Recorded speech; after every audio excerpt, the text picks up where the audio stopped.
Lovely ഇന്ന് റിലീസായ മലയാള സിനിമയാണ്. ഇത് 3Dയിലാണ് റിലീസായിട്ടുള്ളത്. ഇതിൽ സംവിധായകൻ ദിലീഷ് കരുണാകരനാണ്. ശ്യാം പുഷ്കറിൻ്റെ ഒപ്പം കോ റൈറ്ററായിട്ട് കുറേ നാൾ വർക്ക് ചെയ്തതാണ്. അത് ആഷിഖ് കപൂർ സംവിധാനം ചെയ്ത സിനിമകളിലൊക്കെയാണ്. സിനിമയെ പറ്റി പറയാനാണെങ്കിൽ ഒരു ഫാൻറ്റസി സിനിമയാണ്. ഇതിൻ്റെ ട്രെയിലർ കണ്ടാലേ അറിയാം. ഈച്ച സിനിമയിൽ നിന്ന് പ്രചോദനം ഉൾക്കൊണ്ടിട്ടായിരിക്കും. പക്ഷേ ആ ഒരു പരിപാടി, ആ ഒരു ജോണറൊന്നും അല്ല. ഇതൊരു ഫീൽ ഗുഡ് ആക്കാനാണ് അവർ ഉദ്ദേശിച്ചിട്ടുള്ളത്. പക്ഷേ പെട്ടെന്ന് തന്നെ പറയാനാണെങ്കിൽ ഈ അടുത്ത് കണ്ടിട്ടുള്ളതിൽ വെച്ച് ഏറ്റവും മോശം സിനിമയാണ് ലൗലി. ഇതിൻ്റെ ട്രെയിലറൊക്കെ കണ്ടപ്പോഴേ മറ്റേ ഹിറ്റ് ആൻഡ് മിസ് ആണെന്ന് ഉറപ്പായിരുന്നു. ഒന്നുകിൽ വൻ പൊളി അല്ലെങ്കിൽ വെറും കൂറ. ഇത് വെറും കൂറയായിട്ടുണ്ട്. കാരണം ഒരു തരത്തിലും ഇതിൻ്റെ ഇപ്പോൾ ടെക്നിക്കലി ഒക്കെ കൊള്ളാം, മ്യൂസിക് കൊള്ളാം, കളറിങ് കൊള്ളാം, വിഷ്വൽസ് കൊള്ളാം, VFX കൊള്ളാം. ഇത്രയും സാധനങ്ങൾ തന്നെ ഒരു മെയിൻ 4 ഡിപ്പാർട്ട്മെൻറ്റാണ്. പക്ഷേ ഇത്രയും കാര്യം നന്നായിട്ട് പോലും ഈ സിനിമയ്ക്ക് നമുക്കിത് ഒരു തരത്തിൽ സഹിച്ചിരിക്കാൻ പറ്റത്തില്ല. ആകെ 2 മണിക്കൂർ താഴെയുള്ളൂ ഡ്യൂറേഷൻ. 1:56 sensor duration. പക്ഷേ അതിലും ഇവർ ഇത്രയും തന്നെ കിട്ടാൻ വേണ്ടിയിട്ട് ഈ മറ്റേ ഫസ്റ്റത്തെ താങ്ക്സ് കാർഡും എഴുത്തും ഒക്കെ വലിപ്പിച്ച് വിട്ടിരിക്കുകയാണ്. എല്ലാം മാറ്റി ഒരു 1.25 മണിക്കൂർ താഴെയുള്ളൂ പടം.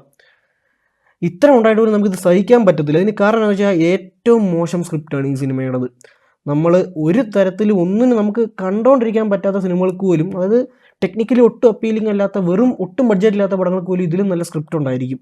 അതും ഇദ്ദേഹത്തെ പോലെ ഒരു മെയിനായിട്ടുള്ളൊരു സ്ക്രിപ്റ്റ് റൈറ്റർ ഈ ഒരു പണി കാണിച്ചപ്പം സഹിക്കാൻ പറ്റുന്നില്ല. ഒട്ടും നമുക്ക് ടോളറേറ്റ് ചെയ്യാൻ പറ്റാത്ത സിനിമയാണ്. ഏറ്റവും മോശം സ്ക്രിപ്റ്റാണ്. ഒരു തരത്തിലുള്ള ഇമോഷണൽ കണക്ഷനും ഇല്ല. ഈ ലൗലി, ഈച്ചയും മാത്യുവും തമ്മിലുള്ള ഇമോഷണൽ കണക്ഷനാണ് പടം. അതില്ല. അത് ഭയങ്കര ഫോഴ്സ്ഡ് ആണ്. ഫസ്റ്റ് ഹാഫ് ഫുൾ ഒരു ഉറക്ക ഗുളിക. സെക്കൻഡ് ഹാഫിൽ നമ്മൾ ഉറങ്ങിപ്പോവും. അമ്മാതിരി പടമാണ്. മൊത്തം നെഗറ്റീവ് ഗോളി. ഞാനൊരു നെഗറ്റീവ് ഗോളി എന്നൊക്കെ തോന്നാം. പക്ഷേ കാര്യമില്ല. ഈ സിനിമ നിങ്ങൾ കണ്ടാൽ നിങ്ങൾ ഇതിനപ്പുറത്തെ പറഞ്ഞില്ലെങ്കിലും അത്ഭുതമുള്ളൂ. കുട്ടികളെ ചാക്കിടാനാണ് അവർ ശ്രമിച്ചിട്ടുള്ളത്. പക്ഷേ കുട്ടികളൊക്കെ തെറി വിളിക്കും ഈ പടം കണ്ടു കഴിഞ്ഞാൽ. പിന്നെ 3D ഒരു ബിഗ് സ്കാമാണ്. അതിന് കാരണം ഈ സിനിമ കഴിഞ്ഞ വർഷം ഇറങ്ങാനിരുന്നതാണ്. അന്ന് 3D ഒന്നും അല്ലായിരുന്നു. പിന്നെ പെട്ടിയിലിരുന്ന് കഴിഞ്ഞപ്പോഴാണ് ഇവർക്ക് ഇങ്ങനത്തെ ഒരു ഐഡിയ തോന്നിയത്. എന്തായാലും പടം പൊട്ടുമെന്ന് ഉറപ്പായി. എന്നാൽ പിന്നെ നമുക്ക് ഇങ്ങനെയെങ്കിലും 30 രൂപ ചില ടിക്കറ്റിനും കൂടുതൽ കിട്ടുമല്ലോ 3D ആണെങ്കിൽ എന്ന് കരുതിയിട്ട്. പക്ഷേ ഒരു കാര്യമില്ല ഈ സിനിമയ്ക്ക് 3D. ഒന്നാമത് ഈച്ച ഇതിൽ 10-20 മിനിറ്റേ ഉള്ളൂ. അതാണെങ്കിൽ വെറുപ്പില്ല. അത് വേറെ കാര്യം. അത് വിട്ടോ, അത് നമുക്കറിയായിരുന്നു. പക്ഷേ അല്ലാതെ 3Dയുടെ ഒന്നും ഒരു ആവശ്യമില്ല.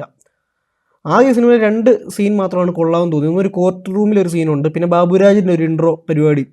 പക്ഷെ അതിനെ കൊണ്ടൊന്നും ഈ പടത്തിന് നമുക്ക് കാണാൻ തോന്നുന്ന പരിപാടിയെ, അത് ഈ സ്ക്രിപ്റ്റും പരിപാടിയും ഒക്കെ കൊണ്ട് അത് നമുക്ക് ഒരു തരത്തിൽ ഇത് ആർക്കും റെക്കമെൻഡ് ചെയ്യാൻ, ഇപ്പോൾ OTT വന്നാൽ പോലും കണ്ടു നോക്കുമെന്ന് പറയാൻ.